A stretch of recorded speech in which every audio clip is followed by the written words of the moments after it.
2025 batch ব্যবসা উদ্যোগের প্রতি তোমরা আমাকে গাইডলাইন সেশনে বলেছিলে যে ভাইয়া আমাদের এই টপিকটারও সাজেশন দরকার। সো চ্যাপ্টার বেসিসে একদম পার্টিকুলারলি দেখাই দিব কোন কোন চ্যাপ্টার পড়লে তুমি A+ নিশ্চিত পাবা। চলো দেখাই দিই। আমাদের টোটাল আছে 12টা অধ্যায়, বাট আমরা 12টা অধ্যায় পড়বো না। আমরা এমন এমন চ্যাপ্টার পড়বো যে চ্যাপ্টারগুলো পড়লে আমি শিওরলি MCQ এবং CQ পাবো। এখান থেকে সবচেয়ে ইম্পর্টেন্ট কোন চ্যাপ্টারটা জানো? মালিকানার ভিত্তিতে ব্যবসা। 3টা সৃজনশীল পাবে এখান থেকে। 11টা সৃজনশীলের মধ্যে থেকে 3টা সৃজনশীল এখান থেকে আসবে। And this chapter is important for both CQ and MCQ। So এটা আমাদেরকে মাস্ট পড়তেই হবে। এন্ড কি পড়বো? আমাদের public limited company, private limited company, এই দুটার মধ্যে ডিফারেন্স এখান থেকে আমাদের সৃজনশীল আসবে। এরপরে ব্যবসার পরিচিতি, এটা কি আদৌ ব্যবসা নাকি ব্যবসার আওতার ভিতর পড়ে, কোন ক্যাটাগরির ব্যবসার ভিতর পড়ে সেটা আমাদেরকে জানতে হবে। উদ্যোগ এবং উদ্যোক্তার মধ্যে পার্থক্য, এখান থেকে একটা CQ তোমরা মাস্ট পাবা। দেন আত্মকর্মসংস্থানের থেকে আর একটা CQ আসবে আমাদের।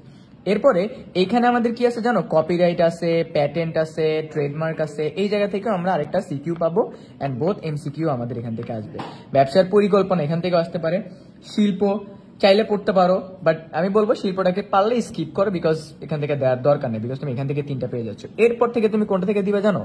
এই যে ব্যবস্থাপনা, এখান থেকে তোমার 2টা আসবে, এখান থেকে দিয়ে দিবা। বিপণন এখান থেকে একটা আসবে। তারপর হলো উদ্যোগ, মানে কোন কোন জিনিস তুমি যদি ডেভেলপ করো তাহলে তুমি ভালোভাবে উদ্যোগ নিতে পারবে, এখান থেকে একটা CQ আসবে।